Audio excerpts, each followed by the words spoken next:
All right, guys, so the NFL playoffs are finally here. And it's been a long season. It's been a fun season for some.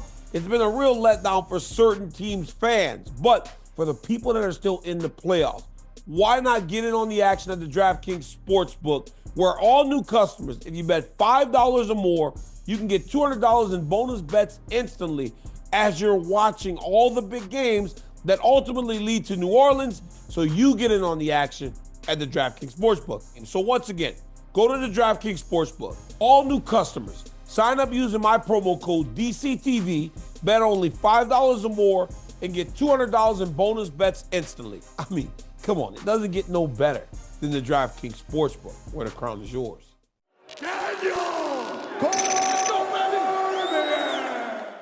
So we're back, 2025. We got to get rocking. We got to get rolling.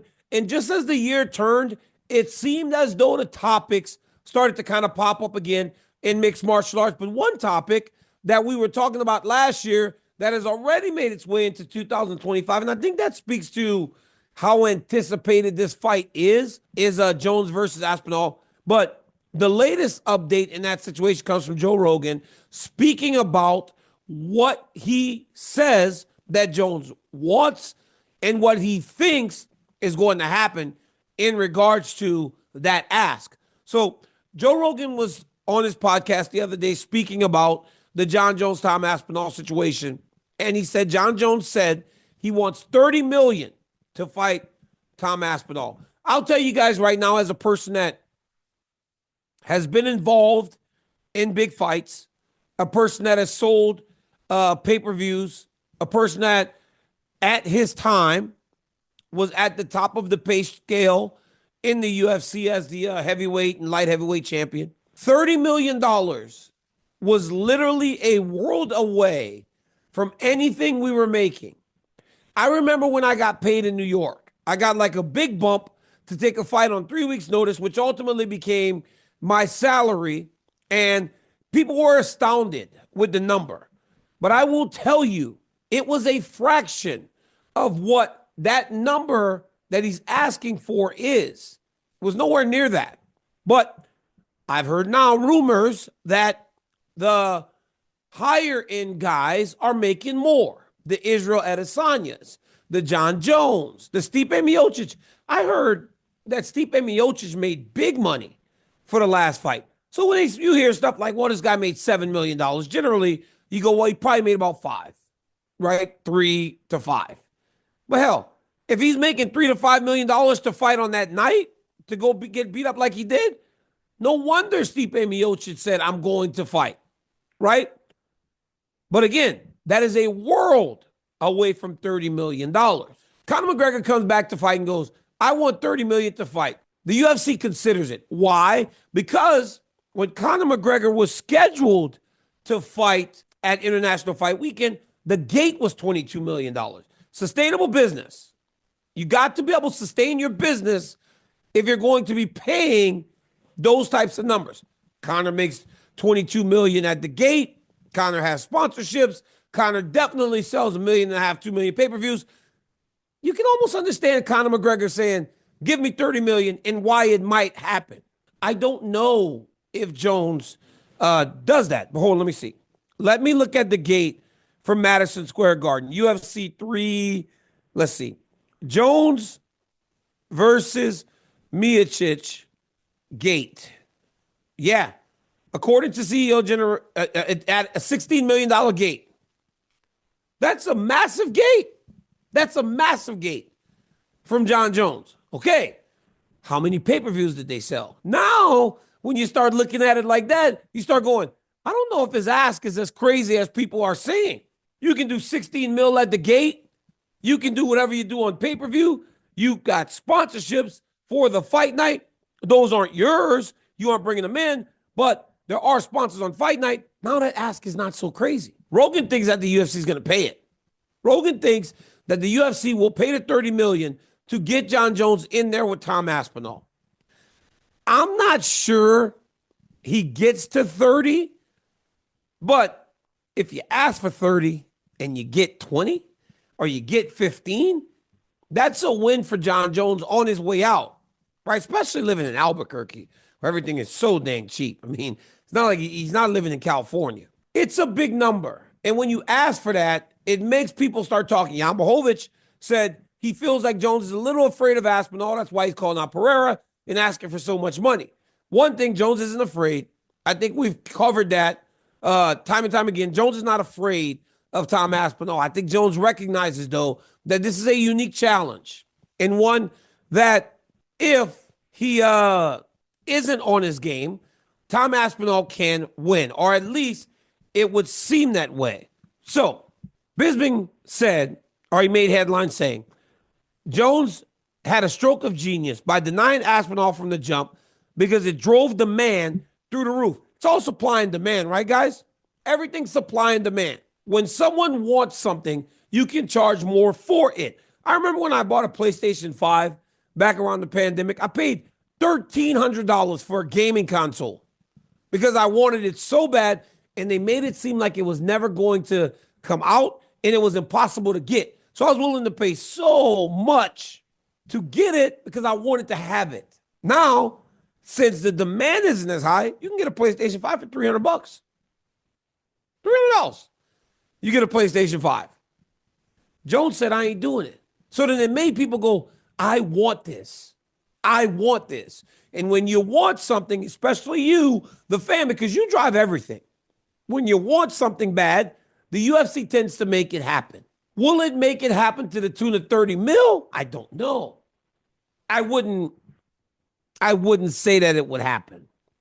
But what I do know is that they will be far more willing to have the conversation. So for all the times that everybody has said how horrible Jones is and he's stupid, he's an idiot, me being at the lead of this, very smart in the way that he's approached this, especially if he wins. Imagine if he wins. Imagine what happens to mixed martial arts if Jon Jones beats Tom Aspinall after Tom Aspinall being the guy that everybody thought could beat him. After Tom Aspinall doing what he's done to the heavyweight division. Imagine if he wins. Imagine the position he will find himself in terms of negotiating power then.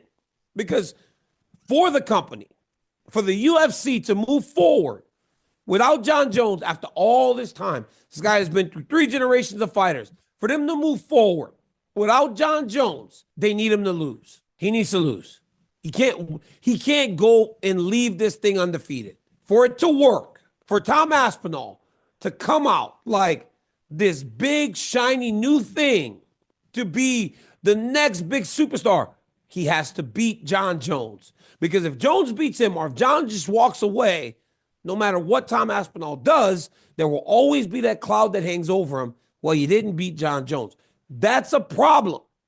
Because the way it looks right now, after what he did to Curtis Blades, the way it looked against Sergey, the way he has dominated the division makes him almost like Francis when Francis became the champion. You can see him and go, this dude's the baddest man on the planet.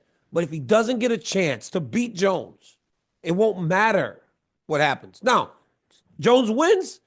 I don't know that it hurts the UFC unless he walks away. If he stays and he keeps fighting, then they continue to make money hand over fist. And he will also continue to make money hand over fist. Chael Sonnen believes that this is it for Jon Jones. One time, one massive payday, and he's done. If he wins and he walks away, bad for the UFC. If he wins, continues to compete, that's a great thing for the UFC because he'll be a bigger star than he's ever been. But supply and demand, as long as you guys are asking for it, as long as you guys are demanding that we see these two fight, the organization will go to different lengths to try to make it happen. To the tune of 30 mil, I don't know. But when I look at Madison Square Garden, I see a $16.5 million gate. I'm like, man, it really don't sound that crazy anymore. It really don't sound that crazy. But Jon Jones ain't scared. Jon Jones has done probably the smartest negotiating I've ever seen him do for a kid that has spent that much time in this position. They'll fight. Because I think they'll make it happen. But when you start hearing all those numbers, you start realizing how big and how much the UFC is moving forward in fighting in terms of being more aligned with some of the other sports around the world. Jones leaves, you could do whatever you want. We could go Aspinall versus Pereira. We could go Aspinall versus this guy. Doesn't matter. It doesn't matter. Because even though Francis Ngannou isn't the name that Jon Jones is, people were saying when Jones became champ, well, he didn't beat Francis, right?